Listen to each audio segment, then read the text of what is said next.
It's a holiday weekend. You've been really good at home throughout the playoffs. You're down 2. You've got to defend home court. And the Cavs had zero answers for what New York was doing offensively. Earlier in the show, Amon Shumpert and I were aghast at the defensive effort from Cleveland. But you got a counter, which is what the Knicks are doing so brilliantly on offense. How do you frame it? Yeah, look, the Cavs have run into a better team that is playing their best basketball. And when you run into that and you've got this kind of balance up and down your starting lineup, very difficult to figure out a way to limit them because there's nothing that you can really do to expose some part of their team offensively, Scott. They tried that in game 1.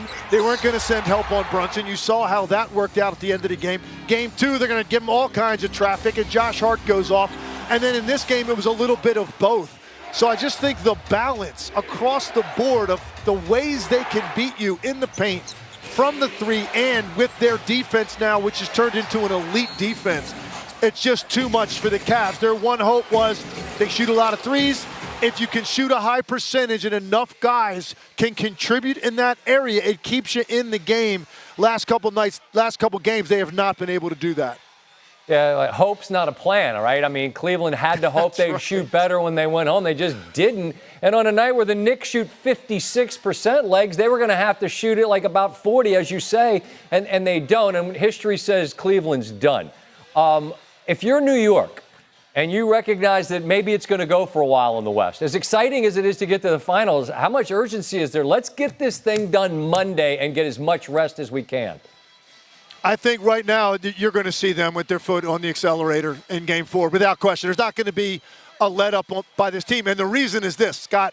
When you're in this situation, you don't want to play any more games than you have to because the one thing that could derail something is somebody getting hurt. So just do the math. That's one less game you have to play.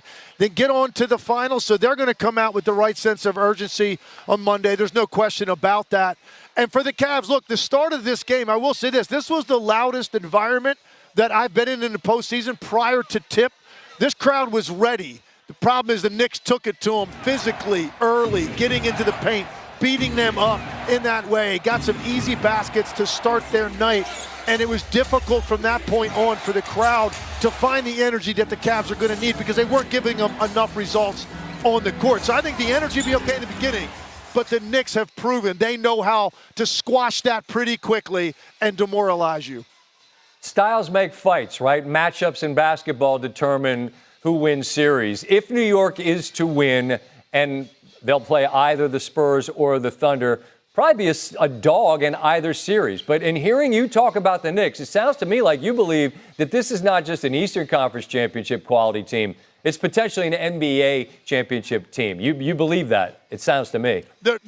There's no doubt, Scott. Whoever comes out of the West, and I think everybody thought for a long time as a foregone conclusion, whoever wins the West, that's your NBA champion. The Knicks have changed that narrative. The Knicks are now a team that can absolutely go toe-to-toe with those two teams, who, by the way, still have a lot of work to do. So who knows what those teams will do to each other, trying to secure that spot in the finals across from the New York Knicks. But, Scott, think about this. You're talking about a team in the Knicks that is number 2 offensive-rated team amongst all the playoff teams, number 1 defensive-rated team, number 1 in three-point percentage, and they get about 60 points a night in the paint. Also number 1 in fast break points. I mean, there's just across the board, the totality of what they're hitting you with, nobody has had close to enough answers. In the Eastern Conference, certainly. Now, you're talking about 2 elite teams in the West. One of those teams will be staring at the Knicks. If Knicks can close this out, assuming they get that 4th win, the Knicks absolutely belong in that category as a championship caliber team. There's no doubt they've turned themselves into a great team right before our eyes. 48 minutes to earn the right to play for the chip. We'll be watching on Monday and talking when it's done, Tim. Look forward to it. You got it, Scott. Joined now on the program once again by the heartbeat of this New York Knicks squad. It's Jalen Brunson after he and New York puts a stranglehold on this series with an emphatic Saturday night win. Jalen, congratulations. You all have been fantastic on the road throughout the playoffs. But going into this building on a Saturday night against a team that's been great on their floor throughout these playoffs, what was your sense of what you all needed to do right out of the gate to have a chance to end up where you are, which is victorious? Yeah, we knew that the crowd was going to be into it. They have a great fan base. I think most importantly, just keeping our composure. And they were going to make runs, they're going to make plays, but we just had to keep playing our style of basketball, keep fighting, just keep sticking together. Over the course of these last 2 playoff runs, Jalen, you all have not been good. You've been a great road basketball team. I think mindset's a word we use in media that might not even mean anything, but just your approach as a group, what's been so good about it on the road over these last couple of postseasons? I think we genuinely like playing together. We created a chemistry that's it's been great, and I love playing with these guys, and they mean a lot to me, and it's been a lot of fun. Is there something to the fact that as great as the Garden is, and we talk about it all the time, maybe me too much sometimes, but is there maybe something that's even more fun about going onto the road into a hostile environment and shutting the place up? Seems like maybe. Yeah, I mean, playing the Garden is amazing. I mean, there's no place like it. But when you're on the road, with your teammates, and it's just you guys, and you got some fans that travel, but it's a real hostile environment. I mean, it's fun, playing those type of environments for sure. A little bit. The Philly takeover, the Sixer fans are worried about. I was surprised, man. It's like, as the game's coming to a close, they're chanting MVP and there's blue in the building. You said to Lisa Salters, Knicks fans travel for sure. But, I mean, you get the sense that there's a growing bandwagon for this Knicks squad that's outside of the boroughs in the city? I mean, maybe. But, I mean, we welcome it. I mean, if you're going to cheer for the orange and blue, I mean, more power to you. Right on. All right, so Cleveland's a proud team. They're a good team. Nothing will come easy Monday. The last one to get is the hardest one. Always is. But you got a chance, if you can end it, to get some rest, and it looks like it might go a while between the Spurs and the Thunder. What kind of urgency do you bring in a game where they have to win, but maybe it means as much to you just because you can rest?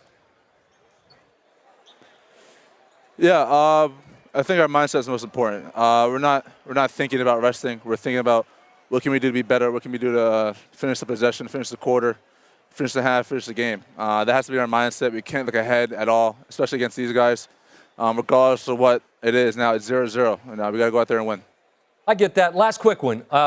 It's 5 straight road wins, all by double figures. It's 10 straight wins total in the playoffs. And I appreciate when you look at the film, you can get better. But how close to the ceiling, Jalen, do you feel like your group collectively is right now at the most important time?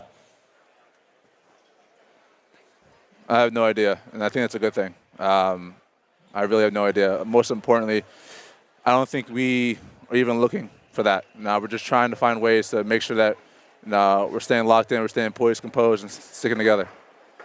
Well, I'd say even grading with the sharpest pencil, the Knicks squad's pretty good right now. I'm sure you would admit you guys are playing great, and you go for the sweep on Monday night. Thanks for taking the time after another dub tonight, Jalen. We'll talk again soon, all right?